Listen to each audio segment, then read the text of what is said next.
এবাৰ নাচিবলৈ সাজুনে আপোনালোকে যিহেতু আমাৰ নাচনীসকলে মঞ্চত নাচি গ'ল এবাৰ আমাৰ বিহু সন্মিলনখনিৰ পাকৰি ইয়াত উপস্থিত ৰাইজসকল নাচিবলৈ সাজুনে সাজু জোৰকে এয়াহে আপোনালোকে অধীৰ অপেক্ষাৰে বাট চাই থকা অসমৰ জনপ্ৰিয় কণ্ঠশিল্পী বিপিন চাওডাং ককাই দিও ইতিমধ্যে আমাৰ মাজত আহি উপস্থিত হৈছেহি বুলি আমি খবৰ পাইছো আপোনালোকে গম পাই নাই বাৰু গম পাই নাই আৰু খন্তেক সময় অপেক্ষা কৰক তাৰ পাছতে আমি আপোনালোকৰ আগলৈ আগবঢ়াই দিম আপোনালোকে অধীৰ অপেক্ষাৰে বাট চাই থকা আমাৰ সকলোৰে মৰমৰ অসমৰ এগৰাকী জনপ্ৰিয় কণ্ঠশিল্পী বিপিন চাওডাঙৰ সংগীত অনুষ্ঠান সেই গতিকে আমি সমূহ বিহুপ্ৰেমী ৰাইজৰ সহায় সহযোগিতা উদযাপন সমিতিয়ে একান্তই কামনা কৰিছোঁ ইমান শৃংখলাবদ্ধভাৱে আচলতে আপোনালোকে আমাৰ বিহুখন চলাই নিয়াত সহায় কৰিছে আপোনালোকৰ বাবে এটা আপোনালোকে জোৰদাৰ হাত চাপৰি বজাব লাগে মই এই মঞ্চৰ পৰা আপোনালোকলৈ ধন্যবাদ প্ৰদান কৰিছোঁ যিহেতু খুব সুন্দৰভাৱে আপোনালোকে আমাৰ বিহুখনি চলাই নিয়াত সহায় কৰিছে আৰু আমি যেহেতু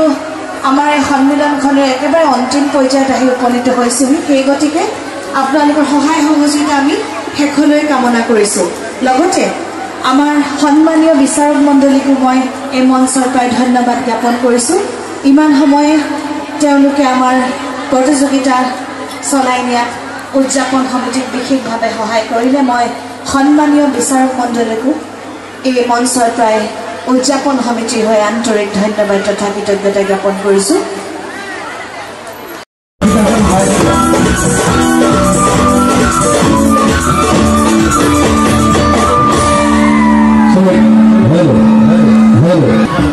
নতুন বছৰ বছৰ বাকী ৰাইজ এবাৰ নাচিবলৈ সাজুনে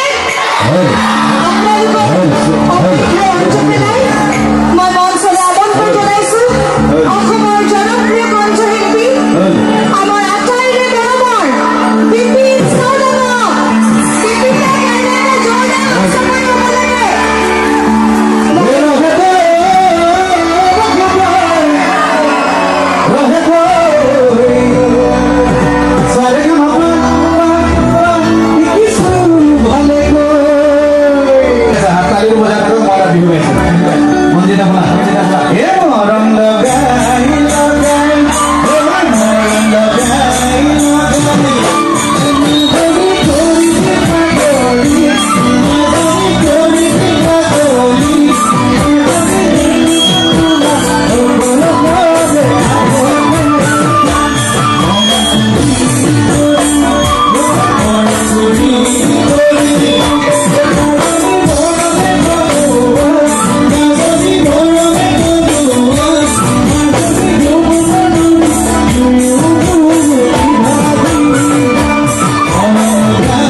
ধন্যবাদ